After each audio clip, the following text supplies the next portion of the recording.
बहुत स्वागत है आपका। आप देख रहे हैं सबसे बड़ा अखाड़ा। मैं हूं आपके साथ शिल्पा।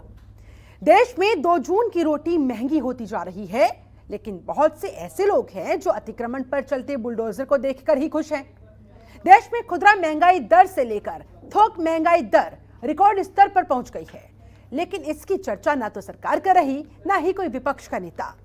ज्ञानवापी मस्जिद परिसर में क्या है, ताजमहल के कमरों के उधर क्या है, कुतुब मीनार की दीवारें क्या कहती हैं, जामा मस्जिद में कौन सी देवी देवताओं की प्रतिमाएं हैं, आजकल तो मानो बस इन्हीं तमाम सवालों के जवाब खोजे जा रहे हैं, जबकि असल मुद्दों पर चर्चा ना के बराबर हो रही है। देश में महंगाई एक बहुत बड़ी समस्या बनती जा रही है। खुदरा महंगाई पहले से ही 8 साल के अपने उच्चतम स्तर पर, अब थोक महंगाई ने भी नया रिकॉर्ड बना दिया और छलांग लगाकर सीधे 15% के पार निकल गई।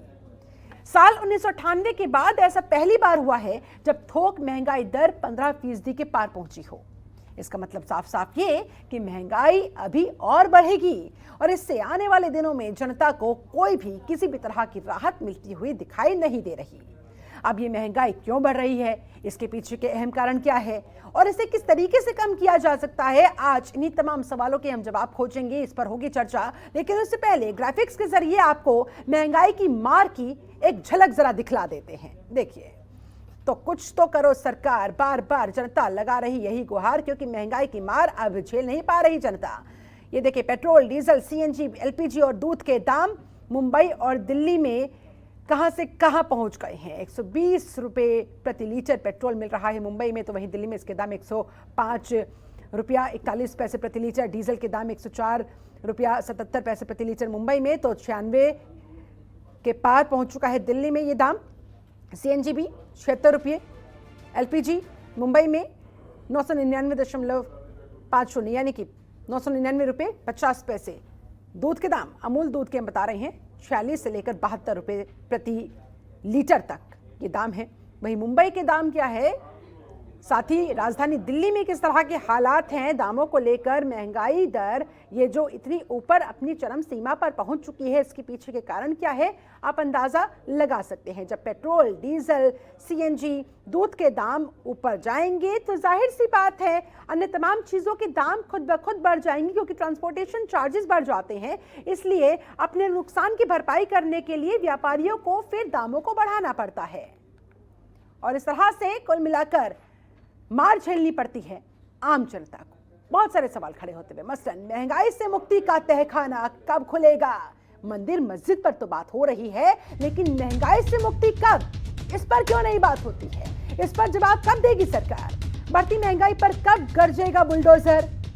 महंगाई को काबू करने के लिए आखिर क्या कर रही है सरकार। यह हाथ पर हाथ धरे बैठी है, इंतजार कर रही है कि खुद ब खुद महंगाई दर कम हो जाएगी। खुद ब खुद जब इंटरनेशनल इश्यूज सॉर्ट आउट हो जाएंगे तो महंगाई दर खुद ही नीचे आ जाएगी। तब तक हम करें तो क्या करें। हमारे साथ इस समय खास पैनल जुड़ा हुआ है। पैनल का मैं जल्दी से आपसे तारुफ करवा देती हूँ। हमारे साथ इस समय संदीप द्विवेदी जी जुड़ चुके हैं, बीजेपी प्रवक्ता है। बहुत बहुत स्वागत करती हूँ सर आपका। इसके अलावा आपसे थोड़ी देर में कांग्रेस प्रवक्ता सुधा मिश्रा भी हमारे साथ जुड़ेंगी। हमारे साथ आम आदमी पार्टी के प्रवक्ता पवन शर्मा जी भी जुड़ेंगे। सलमान गौरी जी हमारे साथ जुड़ेंगे, नेता AIMIM के, और वरिष्ठ पत्रकार डॉक्टर इंदुकांत जी इस समय हमारे साथ जुड़ चुके हैं। आपका भी डॉक्टर इंदुकांत जी बहुत बहुत स्वागत करती हूँ। लेकिन चर्चा की शुरुआत संदीप द्विवेदी जी आप ही के साथ। बहुत हुई महंगाई की मार, अब की बार मोदी सरकार के नारे से लेकर सफर तय किया है आम लोगों ने। महंगाई की मार कुछ तो करो सरकार तक का। अब तो सरकार से गुहार लगा लगाकर हलक तक सूख गया है। नींबू पानी तक के पैसे जेब में बचे नहीं है। लेकिन क्या सरकार को जरा सा भी इल्म है, चिंता है तो सरकार क्या कर रही है। महंगाई दर बढ़ती जा रही है, चरम सीमा पर पहुंच चुकी है, रिकॉर्ड तोड़े जा रही है। कब राहत मिलेगी, आम जनता सवाल कर रही है।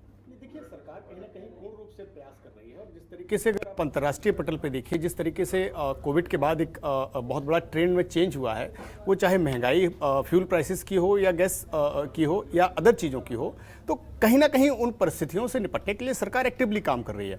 और मुझे लगता है कि जिस तरीके से अभी वर्ल्ड प्लेटफॉर्म पे भी मोदी जी की नीतियों की तारीफ की गई, इस समय वर्ल्ड में बेस्ट कहीं ना कहीं मैनेजमेंट का एग्जाम्पल दिया गया है, कैसे एक देश को मैनेज किया जा सकता है।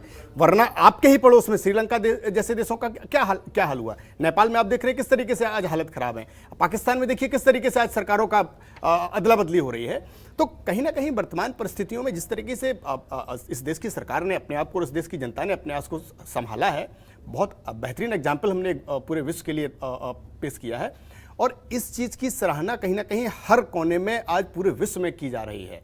रही बात प्राइस को बढ़ाने को लेके, आपको एहसास है इस बात का कि आपके ये शब्द आम जनता के जख्मों पर किस तरह से नमक छिड़क रहे होंगे?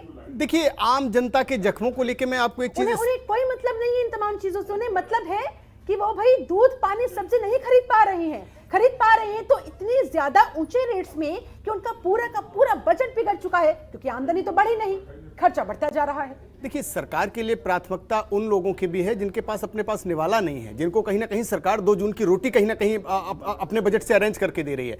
सरकार हर व्यक्ति, हर तबके, हर वर्ग के लिए आज कहीं ना कहीं मेहनत से काम कर रही है। सरकार के लिए प्राथमिकता वो बच्चे हैं जिनको कहीं ना कहीं आज वैक्सीन की जरूरत है। देखिए, महंगाई कहीं ना कहीं, अगर आप देखिए सर्दियों में भी एक दौर ऐसा आता है जब सब्जियां और दाल महंगी होती है और उसके बाद सस्ती हो जाती हैं। गर्मियों में भी जब कहीं ना कहीं नई सब्जी आती है और उसके पहले कहीं ना कहीं थोड़ी बहुत महंगाई होती है।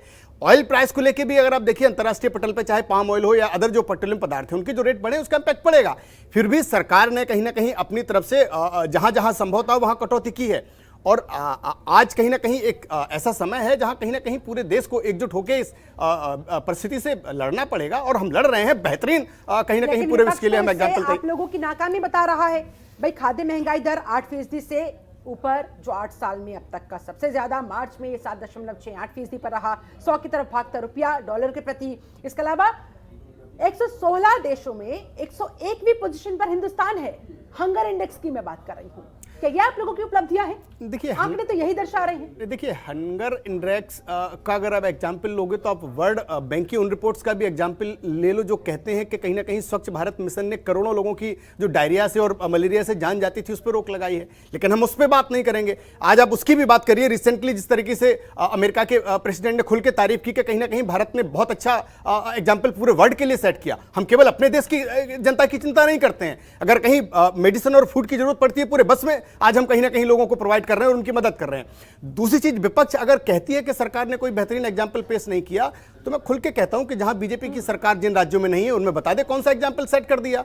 आज कहीं ना कहीं लोग सुसाइड नहीं कर रहे हैं, क्या ये एक बड़ी उपलब्धि नहीं है? आज कहीं ना कहीं किसान खुशहाल है, ये क्या एक बड़ी उपलब्धि नहीं है? अच्छा, ठीक है, चलिए आपसे मैं एक सीधा सा सवाल और सीधा सा उसका जवाब चाहूंगी। ये जो महंगाई इतनी बढ़ती जा रही है, इसके पीछे का मुख्य कारण क्या आप लोगों ने अब तक एनालाइज किया? देखिए, महंगाई को लेके मैंने अभी जस्ट पहले कहा भी था कि 2 चीजें हैं कि सब्जियों में या जो हरी चीजों में महंगाई है, उसका सबसे बड़ा कारण है कि इस मौसम में बदलाव होता है और कहीं ना कहीं नई जो सब्जी है वो जब तक नहीं आएगी फुल कैपेसिटी में तब तक महंगाई रहेगी। मुश्किल से 1 हफ्ते या 15 दिन रहेगी।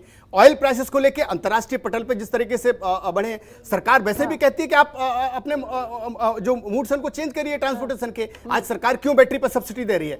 सरकार क्यों आज सोलर पे सब्सिडी दे रही है? सरकार क्यों अदर ऑप्शंस को लेके आ रही है? सरकार चाहती है कि हमारी जो डिपेंडेंसी विदेशों पे वो खत्म हो, हम आत्मनिर्भर बने, और आज कहीं ना कहीं हम इन सब चीजों के लिए काफी स्पीड से आगे बढ़ भी रहे हैं।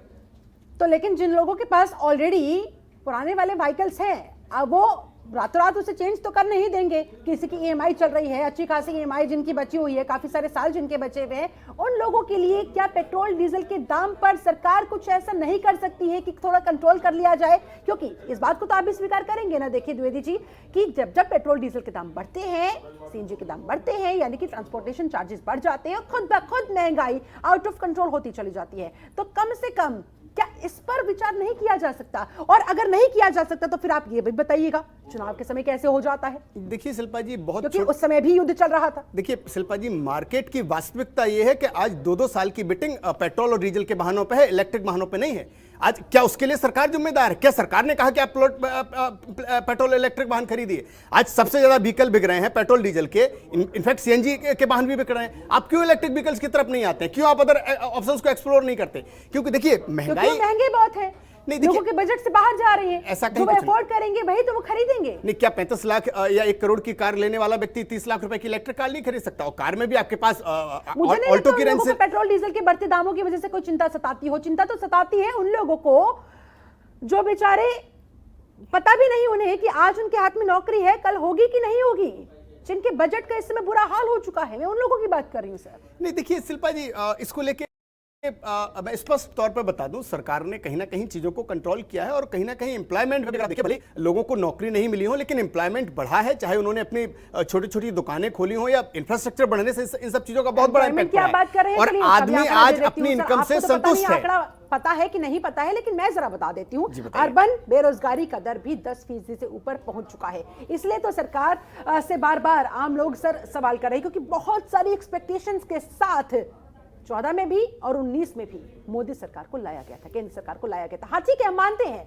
कोरोना महामारी है, वैश्विक महामारी है, सदियों की एक महामारी जिसने पूरी दुनिया को हिलाकर रख दिया है, लेकिन आम लोग इन चीजों को नहीं समझते। ये बात शायद आप भी समझते हो। मैं भी आपको क्योंकि रोजगार का मैं भी एक आपको छोटा सा एग्जांपल दे दूं।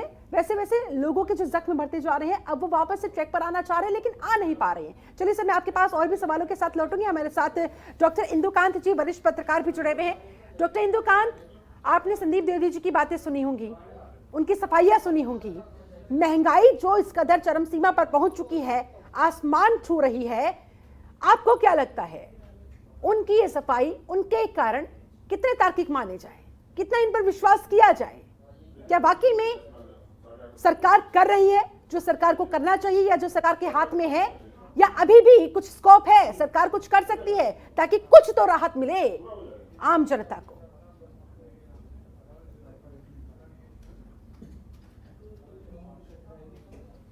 देखिए, जो बात संदीप जी कह रहे हैं उनमें कुछ चीजों में तो तथ्य है, मैं उनसे सहमत हूं, लेकिन सरकार कुछ कर नहीं सकती है या कुछ और नहीं उपाय नया किया जा सकता है, ऐसा नहीं है। मैं मानता हूं शिल्पा जी की पूरी दुनिया की जो आर्थिक स्थिति अभी है, खास तौर से कोविड के बाद और यूक्रेन के और रूस के आपस के जो युद्ध है उसके बाद, इनमें अगर आप आर्थिक स्थितियों की तुलना करना चाहें देशों की,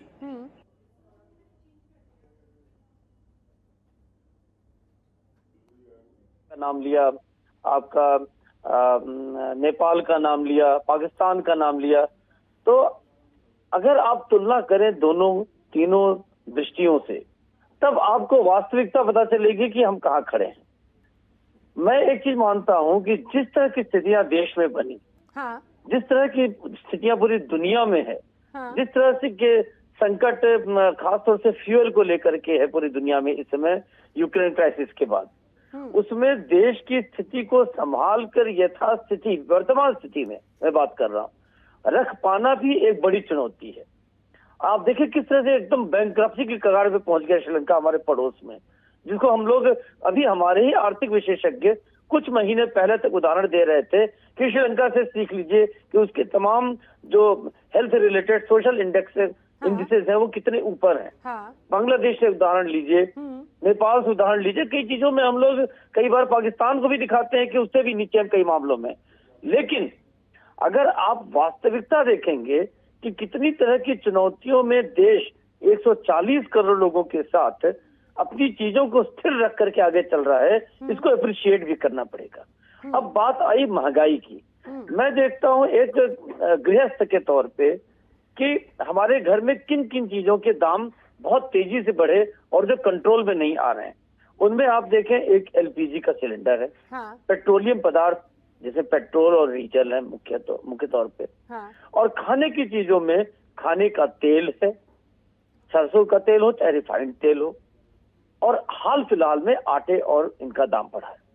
नहीं तो आप देखिए, अगर आपको एमएसपी बढ़ाकर देना है किसानों को तो आटे का दाम उसके दायरे में उसके प्रोपोर्शन में तो बढ़ेगा, लेकिन हाल फिलहाल में जो दुनिया में कमी पड़ी है सीरियल्स की, खाने की चीजों की, पदार्थों की, उसके कारण जिस तरह से आटे के दाम में बढ़ोतरी हुई है, और उसके लिए आपने देखा कि तुरंत तमाम कमिटमेंट्स के बावजूद अभी 10 दिन पहले सेंट्रल गवर्नमेंट ने ये डिसीजन लिया था कि बड़े पैमाने पर हम निर्यात करेंगे गेहूं का, लेकिन जैसे उन्हें लगा कि हमारे मार्केट में, हमारे देश में उसका दाम बढ़ रहा है रोक लगा और लोगों दी, को दाल रोटी की भी दिक्कत पड़ सकती है, तो उन्होंने तत्काल एक्सपोर्ट पे रोक लगाने का फैसला किया विद इन 10 डेज, जबकि 10 दिन पहले उनका फैसला था कि हम एक्सपोर्ट करेंगे।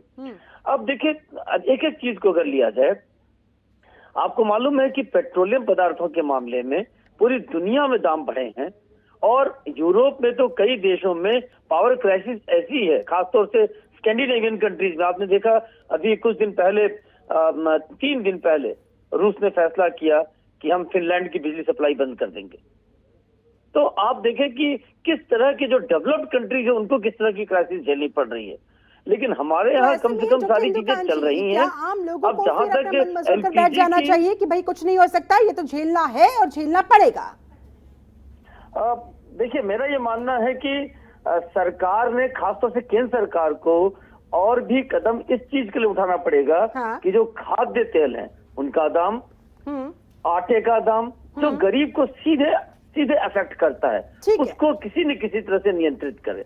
उन पर कंट्रोल खाने के तेल और आटे के दाम में अगर बेहिसाब बढ़ोतरी होगी तो गरीब परेशान होगा। जी ठीक है, हमारे साथ AIMIM नेता सलमान गौरी जी भी जुड़ गए हैं। सलमान जी, महंगाई चरम सीमा पर, आफत में रोजी रोटी, अर्थव्यवस्था डावाडोल, लेकिन क्या लग रहा है कि मंदिर मस्जिद की बहस के नीचे कहीं ना कहीं महंगाई की सच्चाई को दबाया जा रहा है? क्योंकि आज की तारीख में हिंदू मुस्लिम राग से ज्यादा जरूरी है जेब में रोजगार। क्या मानते हैं?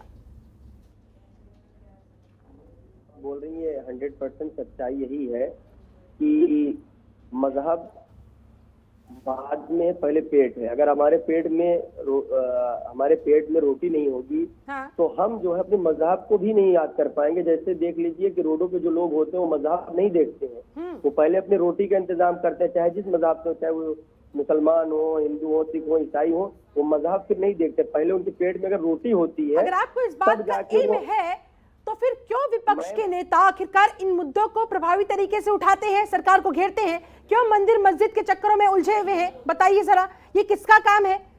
देखिए मैम, नेताओं की बात अपनी जगह है, लेकिन जहां तक मैं समझ रहा हूँ, ज्ञान वापी मस्जिद का जैसे मसला भी लोगों ने उठाया है, अब ये सिर्फ डाइवर्ट कर रहे हैं कि जो महंगाई है, जो एजुकेशन सिस्टम है, जो हमारा एकदम चरमरा चुका है, कि हमारे यहाँ पर बच्चे नहीं पढ़ते, सब विदेश में जाके अपना एजुकेशन हासिल करें। जैसे भी यहाँ पर चाइना जा रहे हैं लोग, अमेरिका जा रहे हैं, यानी हमारे यहाँ पर भुखमरी जो आ रही है धीरे धीरे करके, इसी वजह से कि हम अपने यहाँ एजुकेशन भी नहीं डेवलपमेंट कर पा रहे हैं, और दूसरी चीज महंगाई जो आ रही है, क्योंकि हमारे एजुकेशन सिस्टम भी महंगाई की तरफ जाता जा रहा है, यानी अमीरों के एजुकेशन भी बन चुका है, गरीबों को एजुकेशन भी नहीं मिल रहा है। अब हर यूनिवर्सिटी में जो कल फॉर्म हमारे 500 रुपए थे, आज सरकार की नाकामी की वजह से ये सारे फॉर्म 900 रुपए, 1200 रुपए हो गए हैं। इसी तरीके से आप महंगाई की जो बात कर रही हैं, चाहे वो पेट्रोल हो, डीजल हो, ये तमाम चीजें तो लोग देख रहे हैं कि हाँ ये महंगी हो रही हैं, लेकिन एजुकेशन सिस्टम जो ये महंगा हो रहा है, ये सबसे ज्यादा हमारे मुल्क के लिए खतरनाक इस बात को, क्योंकि जब पेट्रोल डीजल सीएनजी के दाम बढ़ते हैं, ऑटोमेटिकली हर चीज पर इंपैक्ट पड़ता है, हर चीज फिर महंगी होती चली जाती है, तमाम सेक्टर्स पर इसका अच्छा खासा असर पड़ता हुआ दिखाई देता है। लेकिन सलमान जी, चलिए कम से कम आपको इस बात का एहसास तो है, लेकिन नेताओं का करें तो क्या करें? क्यों आखिरकार उन्हें ये बात समझ में नहीं आती है? सरकार पर आरोप तो आप लोगों की तरफ से लगा दिया जाता है, सरकार की नाकामी भी गिनवा दी जाती है, लेकिन इस बढ़ती महंगाई के मुद्दे को प्रभावी तौर पर मजबूत तरीके से अगर आप लोग उठाए तो क्या मजाल सरकार की कि इस तरफ ध्यान न दे? सरकार जब आवाम जो है वो जब चाह रही है कि आवाम जिनको सरकार में लाई है वही सरकार को वोट दिया गया, और जिन लोगों को वोट दिया गया है वही अब चाह रहे हैं कि हमारी पढ़ाई से मतलब नहीं, हमको मंदिर और मस्जिद से मतलब है। तो हम भी आवाम को ताली कभी भी एक हाथ से तो बचती नहीं है। सुनिए, आप मानेंगे ना, ताली एक हाथ से नहीं बचती है, तो आप लोग भी तो वही कर रहे हैं, तो सरकार के लिए तो कहीं ना कहीं ये कन्वीनियंस ही हो रहा है ना? नहीं, मैं जो चाह रहा हूँ, मेरी बात तो पूरी होनी दीजिए मैम। मैं ये चाह रहा हूँ कि सरकार की नाकामी का एक हिस्सा हम खुद हैं। उसकी वजह यह कि हमने उसको वोट देकर गवर्नमेंट बनवाई है। अब जब वो हमको परेशान कर रही है, जिन लोगों हम सब ने उसको सरकार में लाया है, तो अब जरूरत इस बात की है कि अब उसको पहली बात अपोज करें। अपोज हर जगह पे करने की जरूरत है। जो कह रहे हैं नेताओं की नेतागिरी सिर्फ अब कूलर और एसी के कमरों से हो रही है, चाहे वो किसी भी पार्टी का नेता हो, सिर्फ और सिर्फ एक ऐसा वाहिद नेता भी हिंदुस्तान में जो हर मजहब से रिलेटेड, चाहे वो हिंदू चीजें हो, किस नेता की बात कर रहे हैं आप सर? कौन है वो नेता? सलमान जी, मेरी आवाज अब तक पहुंच पा रही है? लगता है संपर्क हमारा कट गया। चलिए ठीक है, लेकिन उन्होंने एक जो महत्वपूर्ण आरोप और महत्वपूर्ण बात कही संदीप जी, वो ये कही कि भाई ये जो हिंदू मुसलमान हो रहा है ना ज्ञानवापी मस्जिद को लेकर, दोनों पक्ष आपस में जो टकराए जा रहे हैं, ये जानबूझकर किया जा रहा है क्योंकि महंगाई, बेरोजगारी जैसे असल मुद्दों से ध्यान भटकाने की सरकार की साजिश है। जवाब आपका।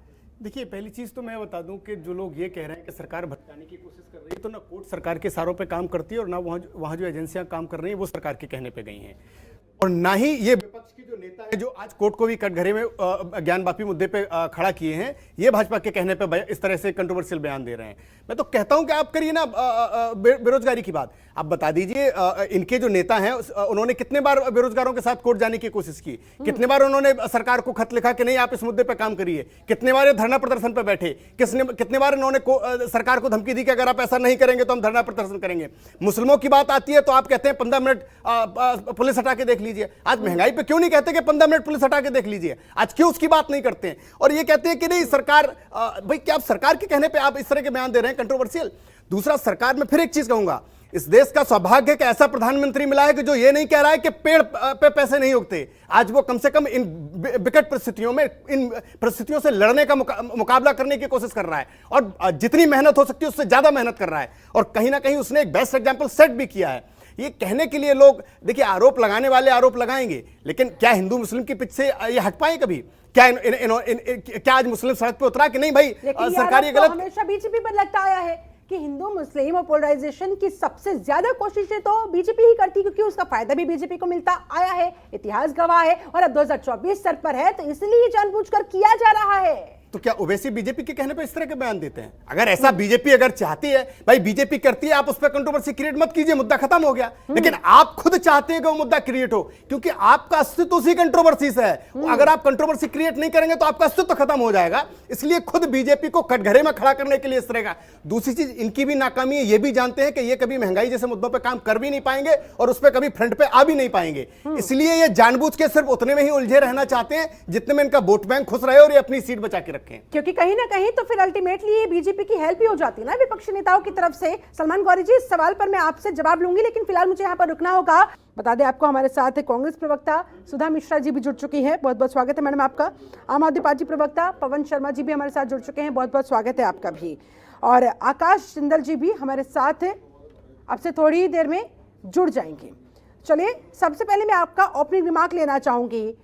डॉक्टर सुधा मिश्रा, महंगाई की वजह से आम लोग जितने परेशान हैं उतने परेशान विपक्ष के नेतागण क्यों नहीं, और अगर है तो उतने मजबूत तरीके से सरकार की नाक पे दम करने के लिए इन मुद्दों के साथ आप सड़कों पर क्यों नहीं? पूछा है पिछले कई दिनों से। आप जानते हैं कि महंगाई के मुद्दे को लेके किस तरह कांग्रेस के अपने रुझान रहे हुए, किस तरह हमने उसका विरोध किया हुआ है। और जहां तक प्रश्न की बात है और इसको लाने की बात है, आप जानती हैं कि हमारे जो कुछ पार्टियों के जो मुद्दे हैं, जिस तरह से वो घुमा देते हैं, उन्माद और आक्रोश में हर चीज के तहखाने और हर चीज के पे बुलडोजर को जिस तरह से पलट दिया जाता है कि जनता को समझ में नहीं आ रहा है कि उसको चाहिए क्या। और जो सीएम मोदी जी थे, उनके प्रश्न को अगर पीएम मोदी पे लाके देखा जाए, सीएम मोदी मैं इसलिए कर रही हूँ कि जब इसी महंगाई पे उनको बात करने को सीएम थे तो वो बेचारे इतने परेशान थे कि उन्होंने कहा था कि मुझे अचरज होता है कि वर्तमान सरकार महंगाई पे बात क्यों नहीं कर रही है। हाँ। और मुझे अचरज होता है कि मीडिया वाले कैसे हैं जो इस पे कोई बात नहीं करते। और वही सरकार में आने के बाद कैसे सीएम मोदी को पीएम मोदी गलत साबित करने पे तुले हुए हैं। महंगाई की दर पिछले 8 सालों के सबसे टॉप पे पहुंच चुकी है। हर चीजों में हम देखें, हम एक्चुअल में प्रॉब्लम ये है कि हम चाहते ही नहीं बात करना उस पे।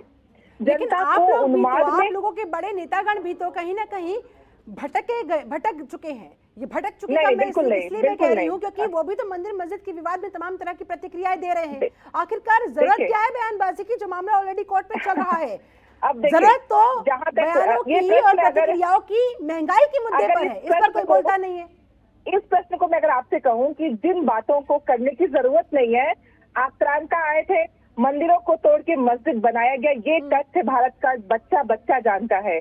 क्यों इस पे बहस हो रही है, क्यों से बातें हो रही है, क्यों इसको उन्मादित लहर पे लाया जा रहा है? आप जानती हैं, ये बातें इतिहास में तथ्यगत लिखी हुई हैं। हर किसी को पता है कि औरंगजेब ने या जो भी मुगल शासक थे जो आक्रांता बन के आए थे, उन्होंने इस देश के मंदिरों को तोड़ा है।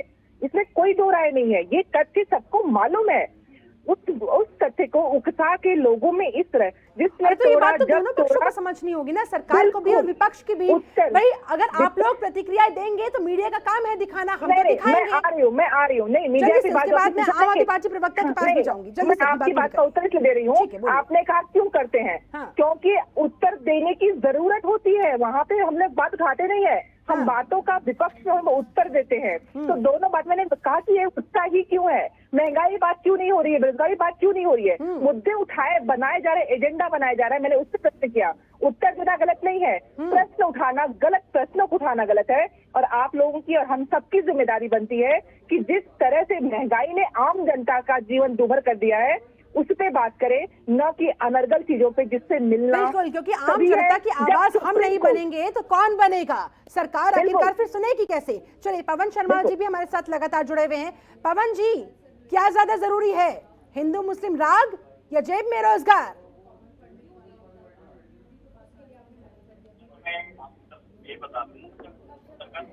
उससे पहले इनके स्लोगन हुआ करते थे, बहुत हुई महंगाई की मार अब की बार मोदी सरकार, बहुत हुई बेरोजगारी की मार अब की बार मोदी सरकार। देश का युवा इनसे पूछ रहा है, बहुत हो गई बेरोजगारी की मार, कहाँ सो गई मोदी सरकार। देश का 130 करोड़ लोग इनसे पूछ रहे हैं, बहुत हो गई महंगाई की मार, कहाँ सो गई मोदी सरकार। और जिस तरह से आज देखिए, ये महंगाई आज देश के चरम सीमा पे है और देश के लोगों का जीना मुहाल हो गया है। खाने पीने की चीजों से लेके, तेल पेट्रोल से लेके, गैस से लेके, गैस के सिलेंडर से लेके सारी वस्तुएं महंगी हो गई हैं, जिससे कि केंद्र सरकार बुरी तरह से विफल हुई है। आज देखिए, डीजल पेट्रोल के दाम आप देख लीजिए, जब यहाँ पे 2014 में जब इनकी सरकार बनी थी, उससे पहले कच्चे तेल की कीमत $110 बैरल पर, $110 के आसपास थी। जब यहाँ पे देश में डीजल की कीमत 70 रुपए के आसपास थी। आज कच्चे तेल की कीमत लगभग उतनी है, लेकिन पेट्रोल की कीमत 110 रुपए हो गई। जब इनकी सरकार बनी, उससे पहले गैस का सिलेंडर 400 रुपए का आता था, आज वही गैस सिलेंडर 1000 रुपए का आ गया है।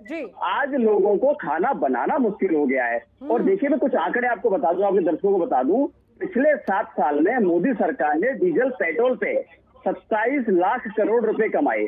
27 लाख करोड़ रुपए 130 करोड़ देश के लोगों से कमाए। और उसका इन्होंने क्या किया, एक आपको आंकड़े बता दूं, 11 लाख करोड़ रुपए उन पैसों में से जो टैक्स के पैसे हमने आपने पूरे देश के लोगों ने इनको दिए, उसमें से 11 लाख करोड़ रुपए इन्होंने अपने पूंजीपति मित्रों के माफ कर दिए। ये देखिए, टैक्स हम भरें, माफ पैसे ये करें। आज देखिए, बहुत सारे ऐसे आंकड़े हैं। आज हमारा देश 146 देशों की हैप्पीनेस इंडेक्स में 136वें नंबर पे है, निचले पायदान पे है, ये शर्म आनी चाहिए। आज हंगर इंडेक्स में 116 देशों में हमारा देश 101वें नंबर पे है। सबसे बुरी हालत आज हमारे देश की हो गई है। ठीक है, ये मोदी आपने सरकार आरोप विफल लगा हुई है। दिए, आंकड़े भी गिनवा दिए, सरकार की नाकामी भी बता दी, लेकिन विपक्ष के तौर पर आप लोग जनता को महंगाई की इस मार से निजात दिलाने के लिए या थोड़ी राहत देने के लिए कर क्या रहे हैं? जनता फिर आपसे ये भी तो सवाल पूछेगी ना। देखिए, आपको ये सवाल सत्ता पक्ष से पूछना चाहिए। जिस तरह से ये मीडिया मैनेजमेंट में लगे हुए हैं, अपना सारे इवेंट मैनेजमेंट पे भाजपा सरकार लगी हुई है। अब वो दिन दूर नहीं होगा कि भाजपा सरकार अगर नहीं जागी तो हमारा देश का हाल श्रीलंका और बांग्लादेश की तरह हो जाएगा। आपको याद दिला दूं, बांग्लादेश और श्रीलंका में हालत क्या थी। वहां पे आज हमारे देश में जो असली मुद्दे हैं उनसे भटका के मंदिर मस्जिद इस सब में लोगों को उलझाया जा रहा है। श्रीलंका का हाल भी वही हुआ करता था। वहां के लोगों को ऐसा देशभक्ति में अंधा कर दिया। देशभक्ति होनी चाहिए, पर अंधभक्ति ऐसी नहीं होनी चाहिए कि सरकार से सवाल का जवाब लेती हूँ। संदीप जी, एक बार फिर से, ठीक है, complete yourself. With due respect complete देखिए, योरसेल्फ। आज जिस तरह से आज देश के मुद्दे हैं, बेरोजगारी है, देश के मुद्दे महंगाई है, देश के मुद्दे रोजगार हैं, हाँ। इन सब पे लोगों सरकार से सवाल ना पूछें। ठीक है। वजह सिर्फ इतनी है कि इन्हीं मुद्दों से बचने के लिए सरकार हिंदू मुस्लिम मंदिर मस्जिद इन सारे फालतू के मसलों में देश को फंसा के रखना चाहती है। हाँ। लेकिन देश सवाल पूछ रहा है, कब तक ये सवाल से भागेंगे? अरे और अगर देखिए, आपको वो पता है पवन जी, चलिए जी, कि आपने, अगर आपकी बात को मान लिया जाए कि जानबूझकर सरकार मुद्दे से भटकाने की, महंगाई बेरोजगारी से ध्यान हटाने की कोशिश कर रही है, साजिश रच रही है, तो भाई आप लोगों को इस साजिश का भंडाफोड़ करना चाहिए ना, लोगों के बीच जाकर, घर घर तक पहुंचकर। चलिए जी, कि आपके पास में लौटती हूं, और आपने जो सवाल उठाया है साजिश का या फिर ध्यान भटकाने का, संदीप जी एक बार फिर से यही सवाल घूम फिर कर आपके पास लौट आया है कि भाई हिंदू मुसलमान हमेशा से आप ही करते आए हैं, आप ही कर रहे हैं, और असल मुद्दे महंगाई बेरोजगारी पर बात ना हो, इसलिए आप लोग ये एजेंडा सेट कर रहे हैं। देखिए, हिंदू मुसलमान के पहले मैं महंगाई पे बोलना चाहूंगा कि अगर महंगाई बढ़ी होती तो दिल्ली में दारू एक के साथ एक फ्री बोतल ना हुई होती। और जो सरकार दिल्ली में दारू एक के साथ एक फ्री कर सकती है, क्या वो राशन फ्री नहीं कर सकती है? क्या आटा की बोरी एक के साथ एक फ्री नहीं कर सकती है? क्या गैस सिलेंडर एक के साथ एक फ्री नहीं कर सकती है? जो आज डीटीसी में फ्री महिलाओं के लिए यात्रा कर सकती है, क्या वो फ्यूल पे 5 रुपए और कम नहीं कर सकती है? पवन जी, ये फ्री में बांटने वाले लोग, ये फ्री में बांटने लोग, ये श्रीलंका वाली पॉलिसी पर चल रहा कह रहे हैं है। कि आप ये किस अधिकार से, किस मुंह से कह रहे हैं? आपने हरियाणा में तो घर घर पहुंचा दी है। ठीक है, आपका सवाल ले लिया है, संदीप जी का जवाब सुनते हैं। नहीं, देखिए, हमने हरियाणा में क्या प्राइस कम किए? क्या हमने एक के साथ एक फ्री बांटी? क्या हमने घर घर हर चौराहे पे जाके हमने दारू के ठेके खोल दिए? देखिए, समझना ये पड़ेगा, श्रीलंका की पॉलिसी पे यही चलते हैं। फिर बाद में कहते हैं मोदी जी पैसा दे दीजिए, दारू फ्री में बंटवानी है, मोदी जी पैसा दे दीजिए, बिजली फ्री में बंटवानी है। ये फ्री की पॉलिसी पे चलने वालों का ही हालत श्रीलंका जैसा हुआ है। श्रीलंका आज इसी पॉलिसी पे चला था। दूसरी चीज, ये किस हिंदू मुस्लिम की बात करते हैं? अरे आपकी तो पैदाइश हिंदू मुस्लिम की बदौलत है। अरे आपकी तो राजनीति हिंदू मुस्लिम और खालिस्तान पर टिकी है। खालिस्तानियों से सबसे ज्यादा फंडिंग लेने वाले ये, इनका नेता, इन्हीं की पार्टी का पूर्व नेता आरोप लगाता है इनके मुख्यमंत्री के ऊपर कि ये तो कहते हैं खालिस्तान के पहले पीएम बनेंगे हम। तो क्या इनकी मंशा है? पूरा देश जानता है। ये देश को बांटने वाले लोग, ये समाज को बांटने वाले लोग, ये घर परिवार को बांटने लोग, ये देश को दिशा दिखाएंगे, ये दिशाहीन करने वाले लोग हैं। और ये महंगाई पे बात करेंगे। अरे कहिए ना कि हम दिल्ली में आटा की बोरी एक के साथ एक फ्री करेंगे, कहिए 1 किलो दाल के साथ 1 किलो चावल फ्री है, नहीं करेंगे। क्यों? क्योंकि आपको अपना वोट बैंक मजबूत करना है। हिंदू मुस्लिम पे क्या केजरीवाल बीजेपी के कहने पर बयान देते हैं? पार्टियों को जनता ने नकार दिया, आप लोगों पर विश्वास जताया, उन लोगों ने ये नहीं किया, तभी तो नकार दिए गए ना। देखिए, जनता ने हम पे विश्वास जताया और आज भी हम जनता के विश्वास में 100% खरे उतरे हैं। आज भी जिस परिस्थिति से देश गुजर रहा है, जिस परिस्थिति से पूरा विश्व समुदाय गुजर रहा है, हमने बेहतरीन एग्जाम्पल सेट किया है। हमारा प्रधानमंत्री आज ये नहीं कह रहा है कि पैसे पेड़ पे नहीं उगते हैं। हमारा प्रधानमंत्री आज ये नहीं कह रहा है कि मोदी जी पैसे दे दीजिए, फ्री में बिजली बांटनी है। हमारा प्रधानमंत्री आज मेहनत कर रहा है, हमारा प्रधानमंत्री बेस्ट मैनेजमेंट कर रहा है, हमारे प्रधानमंत्री ने अपने खुद के खर्चों में कटौती की है, हमारे प्रधानमंत्री ने अपने मंत्रियों के खर्चों में कटौती की है, हमारे प्रधानमंत्री ने अधिकांश सरकारी खर्चों में कटौती की है। ये कहते थे मेट्रो से सीएम कहा नहीं वो मेट्रो, क्या एक ही दिन का शौक था? ये स्कूटर से नॉमिनेशन करने वाले फरारी गाड़ी में दूसरे दिन उतर आते हैं, क्या यही इनका बेस्ट एग्जाम्पल था? आज आप सरकार की अगर बात करेंगे, बेहतरीन एग्जाम्पल सेट किया है। वीआईपी कल्चर का विरोध करने वाले सत्ता में आके सबसे पहले वीआईपी कल्चर लेके बैठ जाते हैं, उसको खत्म करने का मादा अगर रखती है तो बीजेपी रखती है। मित्रों का माफ किया है। अरे कौन से मित्रों की बात कर रहे हैं आप? कौन से मित्रों? अरे थोड़ा सेंस की बात कर लिया कीजिए। कौन से आंकड़े उठा के ले जाते हैं? पूरा देश जानता है कि सिर्फ उससे फर्जी बातें करते हैं आप लोग। 10 लाख खर्च करके 13 करोड़ प्रचार में उड़ाने वाले लोग बताएंगे भारतीय जनता पार्टी क्या कर रही है। जवाब दीजिए। क्या किया है? देखिए, आप तो अपने अपने दावे, अपने अपने आंकड़ों के साथ आएंगे, और होता यही है, हर दल वही आंकड़े उठाकर लाता है जो उन्हें सूट करता है। डॉक्टर इंदु कांत जी, वरिष्ठ पत्रकार हमारे साथ मौजूद है। कांत साहब, आप ही का रुख करूंगी। अब जरा बताएं, आरोप तो यहाँ पर लग रहे हैं, टॉपिक ट्रांसफर भी हो रहा है कि देखिए आपने ये किया, आपने ये किया, आपकी ये गलती, आपकी वो गलती, लेकिन आम लोगों की क्या परवाह किसी ने की? देखिए शिल्पा जी, मैं 2-3 बातें पहले कहना चाहूंगा जो चर्चा में बाद में लोग जुड़े आपके यहाँ। आऊंगी आपके पास। जैसे आपसे पवन शर्मा जी जुड़े, हाँ। कांग्रेस से मैडम मिश्रा जुड़ी। हाँ। देखिए, मैडम मिश्रा की बात पे हमें बड़ा हंसी आती है। उन्होंने कहा ये सवाल उठाने वालों पे जाता है, जवाब तो देना पड़ेगा। अरे सवाल अगर उठाने वाले ने गलत सवाल उठाया, गलत मुद्दा उठा, तो विपक्ष के नेताओं में इतना दम होना चाहिए कि जो सही रास्ता उन्हें लगता है, चर्चा को या बातचीत को या जो विषय है जो समाज में चलना चाहिए, उसको सही दिशा में आप ले जाएं। हम 2 उदाहरण देना चाहते हैं। देखिए शिल्पा जी, जब 2019 का लोकसभा चुनाव हो रहा था तो एजेंडा सेट किया मैडम मिश्रा की पार्टी ने, राहुल गांधी जी ने। उन्होंने क्या कहा? चौकीदार चोर है। लेकिन देश की जनता ने क्या बताया? कौन चोर है और कौन साहब है, उसने अपना फैसला दे दिया। अब आप ये देखिए कि यहाँ पे जो लोग हैं उनमें कई लोग एक एक करके प्लीज। मेरा बस एक प्रश्न है शिल्पा जी सर से कि वो प्रवक्ता की तरह बात कर रहे हैं या फिर वो वरिष्ठ पत्रकार की तरह बात कर रहे हैं, क्योंकि लग नहीं रहा है ये बैठ के इन्होंने भाजपा के क्या एजेंडे उसकी बात कर रहे हैं। बना हुआ है, आप किस से प्रश्न तटस्थ उठाएंगे? होकर बात ज्यादा करेंगे। अच्छा है अपने नेतृत्व पे प्रश्न उठाइए, जो आज प्रश्नहीन हो गया है, जो आज नेतृत्वहीन हो गया है। आज 6 साल की नूरा कुश्ती के बाद वही गांधी परिवार फिर आप अध्यक्ष बनाने की कुर्सी पे बिठा रहे हैं। अरे कभी तो संसद से बाहर निकलिए। क्या कहा, छोड़ दीजिए, मुद्दे पर आते हैं, महंगाई के मुद्दे पर आते हैं। कान साहब पूरी करें अपनी बात। सर पॉलिटिकल पार्टीज के आरोप प्रत्यारोप में मैं नहीं जाना चाहती हूँ, हमने सब देखा, हमने सब सुना। महंगाई के मुद्दे पर क्या आम लोगों को थोड़ी भी राहत मिलती दिखाई दे सकती है? क्या सरकार के पास ऐसा कोई स्कोप है कि कुछ किया जा सकता है? मैं सिर्फ एक उदाहरण और शिल्पा जी देकर आपको बताना चाहता हूँ। देखिए विपक्ष कहते अगर स्ट्रांगली एक्ट करना चाहे तो कर सकता है। अच्छा, तो आप यूपीए 2 की बात देखिए। हाँ। इन्होंने आरोप लगाया कि मैं प्रवक्ता की तरह बात कर रहा हूँ। देखिए अगर आप सीखेंगे नहीं तो आज गुजरात में हार्दिक पटेल जी ने इस्तीफा दे दिया। आप देखिए उत्तराखंड में इस्तीफा हो गया। आप इस तरह से हाथ मलते रह जाएंगे। मैं ये कहना चाहता हूँ कि 2012-13 में जब तमाम भ्रष्टाचार के आरोप लग रहे थे, हम कांग्रेस पर नहीं जाना चाह रहे हैं कान साहब, हम महंगाई के मुद्दे पर रहते हैं कि आखिरकार लोगों को नहीं मतलब है कांग्रेस ने क्या किया क्या नहीं किया। कांग्रेस ने जो किया उसका खामियाजा उसने भुगता। देखिए मैं बताऊं, महंगाई की बात आप कह रही हैं, महंगाई पे 2-3 बातें मैंने शुरू में कहा जब ये लोग नहीं जुड़े थे। हाँ। कि देखिए सरकार कुछ कर नहीं सकती है, ये गलत बात है। सरकार कर सकती है और करना चाहिए। हाँ। लेकिन एक देखिए कि केंद्र सरकार ने चाहे उत्तर प्रदेश के चुनाव देख के ही जब उन्होंने टैक्सेस में कमी किया, तेल में, पेट्रोलियम के, और उनके भाजपा शासित राज्यों ने किया, तो कांग्रेस शासित और विपक्ष शासित राज्यों ने कहा हम नहीं करेंगे। हाँ। और उन राज्यों ने किया, पंजाब में किया जहां चुनाव था।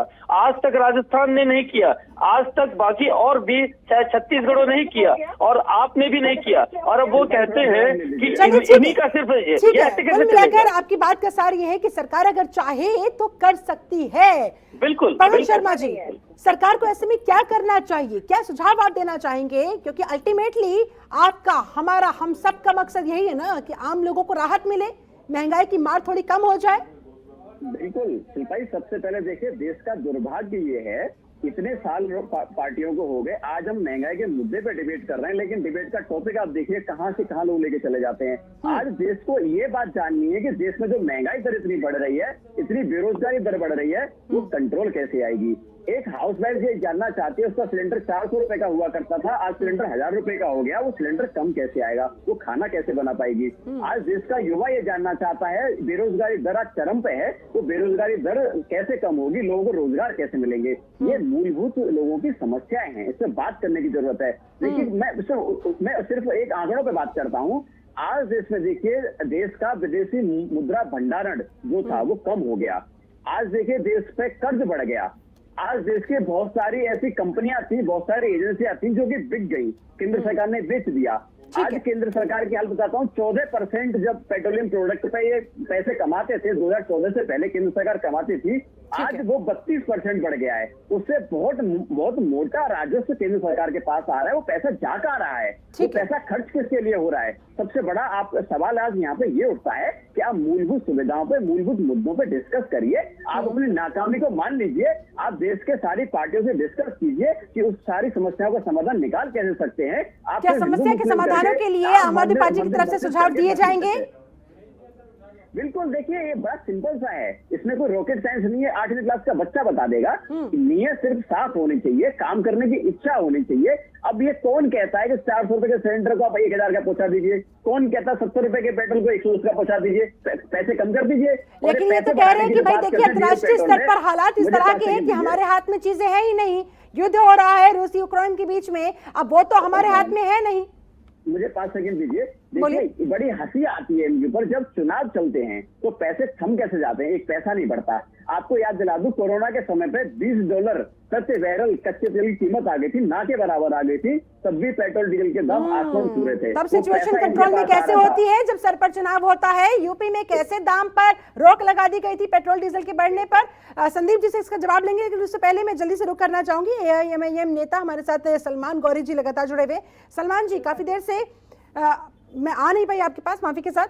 सलमान जी, जिन आंकड़ों का जिक्र अभी यहाँ पर पवन शर्मा ने किया, महंगाई के मुद्दे को जिस तरह से उठाया, क्या आपको नहीं लगता कि AIMIM को भी इसी तरह से मुद्दों को उठाना चाहिए? महंगाई के मुद्दे पर सरकार को घेरना चाहिए, बजाय इसके कि मंदिर मस्जिद पर तू मैं का खेल खेला जाए। क्योंकि आप एक तरफ तो कहते हैं कि बीजेपी करवाती है, दूसरी तरफ कहीं ना कहीं बीजेपी का ही आप इस तरह से फेवर करते नजर आते हैं, इसलिए ओवैसी को बीजेपी की बी टीम तक करार दे दिया जाता है।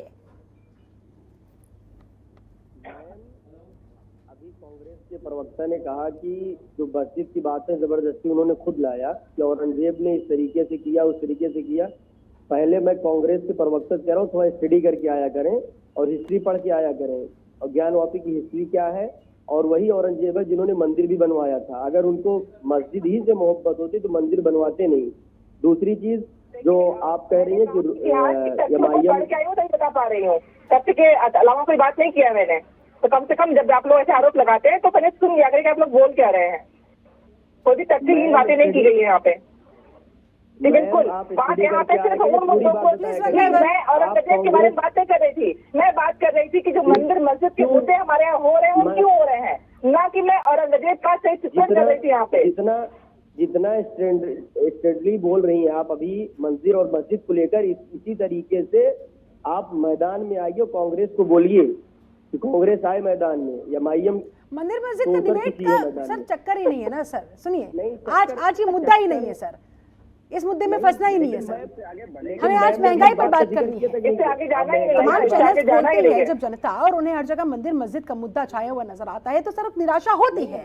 उनको लगता है कि कोई आखिरकार महंगाई के मुद्दे पर, बेरोजगारी के मुद्दे पर बात क्यों नहीं कर रहा है। मंदिर की बात की तो मैंने बात किया, अगर उनकी जब जरूरत हमारे सिस्टम पे बात हो रही है तो हमको बात करना चाहिए, महंगाई की बात करनी चाहिए थी। हम ये बता रहे हैं कांग्रेस किसका काम है सर? विपक्षी नेताओं का काम है ना। असदुद्दीन ओवैसी मस्जिद को लेकर तो तमाम तरह के अभी 2-4 दिनों से हमने देखा किस तरह से पूरी तरह से एक्टिव मोड में नजर आए, लेकिन महंगाई के मुद्दे को लेकर तो उन्होंने इस तरह का कोई बयान दिया नहीं, या इस तरह से पुरजोर तरीके से सरकार को घेरने का काम किया नहीं।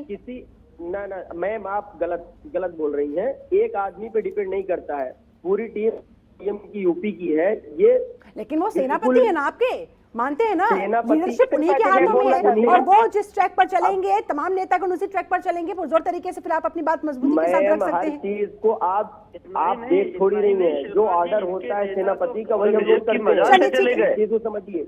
और दूसरी चीज ये है कि जो और दीगर पार्टियां हैं जो अभी जिनके विधायक बने हुए हैं, वो लोग क्या कर रहे हैं? उन लोगों को आना चाहिए जिनको आवाम ने वोट दिया था, जिनको पब्लिक ने वोट दिया था, और वो कुछ तो है, वो सब मैदान में क्यों नहीं आते हैं? हम पार्टी के तौर पे पार्टी आ रही है, दूसरे मैदान में आ जाए, हम कुछ ना करें, हमें पकी पकाई खीर मिल जाए। चलिए ठीक है, मेरे पास समय की कमी है, आप सभी लोगों से मैं जल्दी फाइनल कमेंट चाहूंगी। सबसे पहले पवन शर्मा जी, जाते जाते आपका कंक्लूजन, महंगाई पर, महंगाई की इस मार से कुछ राहत मिलती हुई दिखाई देगी, या विपक्ष के तौर पर आप लोग क्या कुछ करने वाले हैं थोड़ी राहत पहुंचाने के लिए, जनता की आवाज बनने के लिए किस तरह से सरकार को घेरने वाले हैं? कोई रणनीति बनाई है? देखिए, इसमें दो जवाब हैं। एक तो ये है कि हम संसद से लेकर जमीन तक भाजपा सरकार के विफलता को लोगों तक पहुंचा रहे हैं, एक तो ये है। दूसरा, दिल्ली और पंजाब में हमारी सरकार है, हम जो निचला तबका है, जो गरीब तबका है, उसको राहत देने का काम भी हम कर रहे हैं, चाहे उसको बिजली फ्री देने का काम हो, चाहे बस में यात्रा फ्री हो, या उसके स्कूल अच्छे करने हो, चाहे अस्पताल बहुत अच्छे करने हो। ये जो बहुत सारे मोर्चों पे आम आदमी, जो एक देश का आम आदमी, उसको राहत देने का काम आम आदमी पार्टी कर रही है। लेकिन मेरी एक गुजारिश है, मैं पार्टी के एक जिम्मेदार आदमी, एक कार्यकर्ता की तरह से कहना चाहता हूं कि आप भाजपा सरकार नींद से जाग जाए, मीडिया मैनेजमेंट, इवेंट मैनेजमेंट से बाहर निकल के देश की जरूरतों को समझो, देश के मुद्दों को समझो। वो दिन दूर नहीं होगा जब हमारा देश श्रीलंका और बांग्लादेश जैसा हो जाएगा। इस देश को बचा लो, नींद से जाग जाओ, कहीं हमारा आपको देश जागना पड़ेगा। बांग्लादेश के ट्रैक पर तो नहीं जा रहा। इस सवाल का जवाब मैं संदीप जी से लूंगी, लेकिन उससे पहले जल्दी से डॉक्टर सुधा मिश्रा, फाइनल कमेंट्स आपका, कंक्लूजन आपका, क्या कहना चाहेंगे सरकार को? सरकार अगर कम से कम अगर अपने खर्चों पे जिस तरह से जिनकी जरूरत नहीं होती है, मैं बस एक बात कहना चाहूंगी, मोदी जी का यूपी में आगमन हुआ था, सड़कों पे जो बेइंतहा पैसे खर्च किए गए, अगर हम उन पैसों को ना कहीं और लगा देते तो शायद अभी लोग इस पे बधर जाएंगे, नहीं ऐसा कैसे कह दिया आपने, क्या आप खर्च नहीं करते थे। जब भी हम सोल्यूशन ढूंढते हैं तो हमारे पास बहुत सी चीजें होती हैं। आप जानती है पेट्रोल डीजल में जो एक केंद्र का शुल्क होता है, सेज होता है, अगर उसको हम थोड़ा कम कर दे, राहत देने की बात अगर हो रही है, राहत अगर देने का मन हो, लेकिन फिर केंद्र सरकार ये भी तो पूछती है ना कि राज्य सरकार के तौर पर आपने अपने राज्यों में कितनी राहत दे दी? शिल्पा जी, मैं आ रही हूँ ना, राजस्थान के बगल में मध्य प्रदेश है, दोनों में आप अगर कर लीजिए, ये बातें सिर्फ राजनीति के लिए नहीं होनी चाहिए ना, हम कैसे उसको कर सकते हैं, एक साथ बैठ के क्या करना है, इसकी जरूरत है। कांग्रेस शासित में नहीं हो रहा है तो हम भी नहीं करेंगे, वो नहीं, मतलब ये बेफजूल की बातों को डाल के लोगों में ये फैलाना, इन्होंने कभी मध्य प्रदेश का नाम नहीं लिया होगा। आप जानती है कि वहाँ पेट्रोल के दाम और उसमें कितना बैठ है कितना नहीं है, ये सबको पता है, लेकिन ये उसका नाम नहीं लेते हैं। क्यों? क्योंकि वहाँ पे ज्यादा है राजस्थान से ज्यादा, अब उनको ये बात नहीं कहनी है। तो ये शिल्पा जी, जरूरत इस बात की है कि हम कैसे जनता को महंगाई के मार से बचा सकते हैं, कुछ शुल्क कम कर सकते हैं अपने फिजूल खर्चों पे। तब होगी ना जब आरोप के घोड़ों पर लगाम लगाई जाए, तभी बात संभव है, वरना तो एक दूसरे की कमियां निकालते रहेंगे तो 100 साल भी कम पड़ जाएंगे। चलिए ठीक है मैडम। कभी भी मनमोहन सरकार में महंगाई में बहुत दिक्कतें थी, महंगाई थी, लेकिन उन्होंने कभी भी ठीकरा किसी और पे नहीं फोड़ा, उन्होंने माना कि महंगाई है, कोशिश की, लेकिन आज ठीक है, मनमोहन सरकार से, यानी कि आज की सरकार को सीखना चाहिए, उन्होंने भी रिसेशन के समय में देश को बाहर निकाला था। चलिए ठीक है, जल्दी से सलमान गौरी जी, फाइनल कमेंट्स आपका।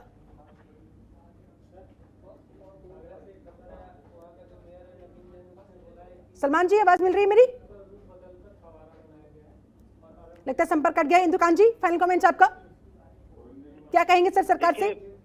मैं सिर्फ शिल्पा जी ये कहना चाहूंगा, संस्कृत का एक वाक्य है, सूक्ति है, यस्य नास्ति स्वयं प्रज्ञा शास्त्रम तस्य करोति किम लोचनाभ्याम विहीनस्य दर्पणः किम करिष्यति। जिसके पास आंख नहीं है देखने का कि जनता का दर्द कैसा है, समस्या वास्तविक क्या है, वो उसको चाहे आप कितना तर्क दीजिए, बात नहीं समझ में आएगी। इसलिए सभी लोगों को ये बात ठीक कहा सुधा मिश्रा जी ने कि चुनाव सामने है, जनता सब जानती है, जनता सबका रग रग से वाकिफ है।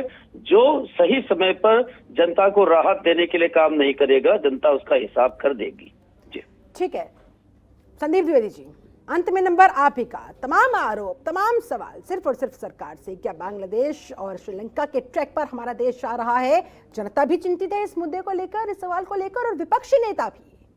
देखिए, बांग्लादेश और श्रीलंका के ट्रैक पर वही चल रहे हैं जिन्हें इस बार इसकी याद आ रही है, और बार बार वो वही कहते हैं कि मोदी जी फंड दे दीजिए, हमें ये मुफ्त में बांटना है। दारू फ्री में बांटने वाले लोग, एक के साथ एक दारू फ्री करने वाले लोग आज आटा दाल चावल एक के साथ एक फ्री क्यों नहीं कर देते? आज सबसे ज्यादा पेट्रोलियम पदार्थों पर टैक्स राजस्थान, दिल्ली और महाराष्ट्र ले रहा है। क्यों एग्जाम्पल एक सेट नहीं करते बीजेपी शासित राज्यों के लिए? देखिए, केंद्र सरकार अपने तरीके से बेहतरीन प्रयास कर रही है, क्यों आज ये राज्य कंट्रीब्यूट नहीं करते हैं? क्यों अपनी अपनी ढपली अपना अपना राग बना के चल रहे हैं? आम आदमी पार्टी, धरती से लेकर आसमान तक प्रचार करने वाली पार्टी, आज क्यों जनता के बीच में उतर के जनता की बेसिक मुद्दों पर काम नहीं कर रही है? देखिए, अभी भी समय है, सुधर जाइए, वरना बेहतरीन जनता बहुत अच्छे से जानती है किसको किस तरीके से समझाना है।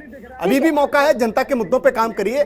आज ना अखिलेश जनता के साथ दिखाई दे रहे हैं, ना ओवैसी दिखा रहे हैं, ना राहुल गांधी दिखाई दे रहे हैं। विपक्षी दलों को आपको सत्ता में बैठाया है, आप लोग क्या राहत देंगे लोगों को? जनता सुन रही है, आपको आश्वासन दीजिए। शिल्पा जी, हमने क्राइसिस मैनेजमेंट का बेहतरीन एग्जाम्पल सेट किया, और इसकी सराहना केवल देश में नहीं विदेश तक में हो रही है कि मोदी जी जैसा प्रधानमंत्री है, इसीलिए आज देश कहीं ना कहीं मजबूती से अपने आप को संभाल भी रहा है और आगे भी बढ़ रहा है। अगर यही मनमोहन जैसा पीएम होता तो पैसे पेड़ पे नहीं उगते, केजरीवाल जैसा सीएम होता, भाई मोदी जी पैसा दे दीजिए, फ्री में बांटना है। आएगा सर?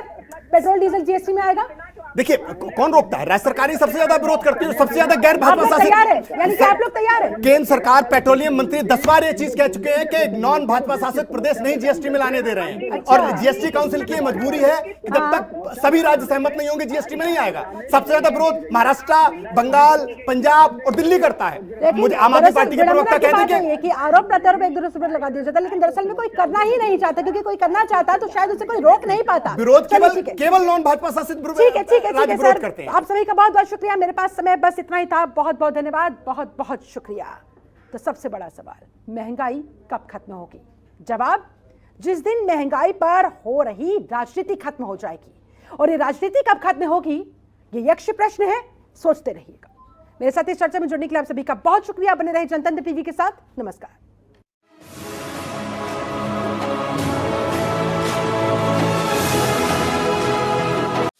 खबरों के निष्पक्ष विश्लेषण के लिए सब्सक्राइब करें Jantantra TV and press the bell icon. Never miss any update.